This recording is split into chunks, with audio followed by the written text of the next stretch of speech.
Welcome back everybody to Extreme Off-Road Silly Builds, and today we're dealing with the 1989 Volkswagen Rallye Golf. So this now has 833 horsepower, 709 pounds-feet of torque from a 3-litre turbocharged inline-5 engine. It now weighs 2,358 pounds, still has its all-wheel drive system as it had in stock form, but now has off-road tyres and rally suspension, and it can do 0 to 16 3.644 seconds, 0 to 106.81 seconds, and it will go up to a top speed of 212 miles an hour. So yeah, I think this is only really the second car that we've had on this series so far that you could argue was built for rallying, with the Mitsubishi Lancer Evolution 6 GSR TM edition being the only other one, although we have had other off-roaders like the Toyota Land Cruiser as well. So yeah, but it's still going to be interesting to see what this can do, especially since it's packing a lot more power than it had originally. You're nearly 700 horsepower in fact, so yeah, but nonetheless, let's get out there and see what it can do. Yeah, it's not often we have small cars like this that have all-wheel drive as standard. The only other one being the even smaller Subaru Viveo. So yeah, it's got very little in the way of weight to hold it back, but you know, hypercar levels of power, all while having all-wheel drive as standard, which is always a benefit because it means it's not dealing with something it wasn't made for originally. 185 down there, we're cutting it slow down in time as well. It's always good, no point in having all of that speed and not being able to control it.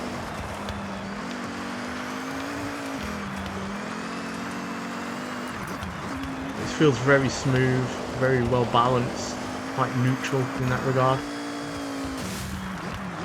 No issues at all with that jump either. I found this to be a very competent car in terms of handling and braking, by the way, in B-Class online dirt racing. It's not the fastest in the world, it's only got about 220 horsepower, but in terms of handling and, you know, control, it's well up there. That is showing through here as well. Outside of the fact that we've bounced horrifically. That is the first time we've had that for a car in this series. Yeah, we've bounced twice. Yeah, it does not help your control because obviously if your wheels are in the air, you're not braking.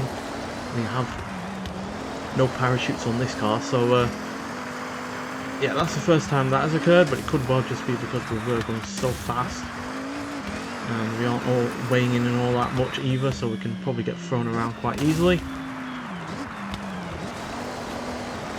Not had to deal with a double bounce like that for a car on this series so far.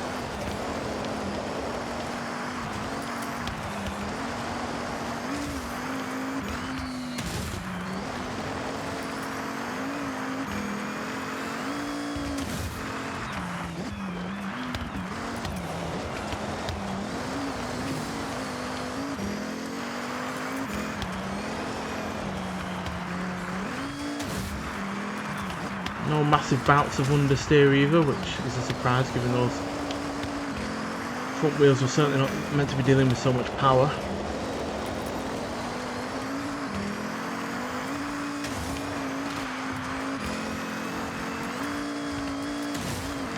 That is a pretty quick time as well.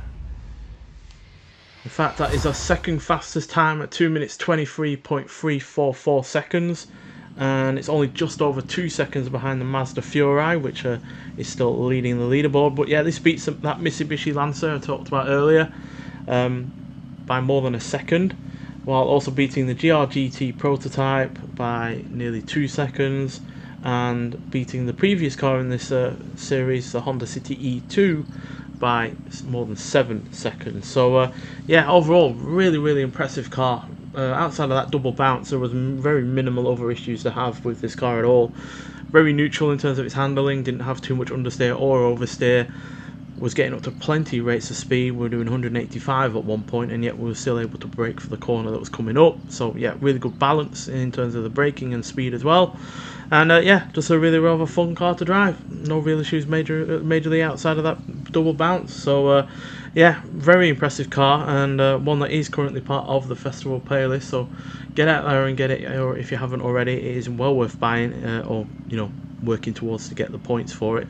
And yeah, I'm sure you won't be disappointed with it. I certainly haven't. This is a car that's far exceeded my expectations when it comes to how it drives in standard form, how it drives when B-class racing online in dirt racing, and now here on Extreme Offroad Silly Builds. So yeah, fantastic car, and yeah, a real surprise. Nonetheless, so thank you for watching, and I'll see you in the next one. Bye.